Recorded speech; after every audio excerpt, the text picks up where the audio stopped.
come with me as we fly over the city and then head east and check out the suburbs.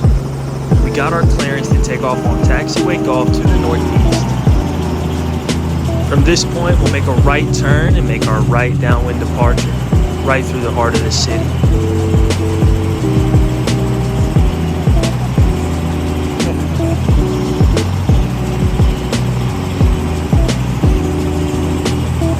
Maybe the Browns will get their first win soon.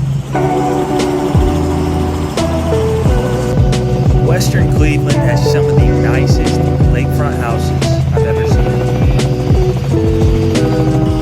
As we're coming back in, we're shooting a straight-in approach to runway 6 right.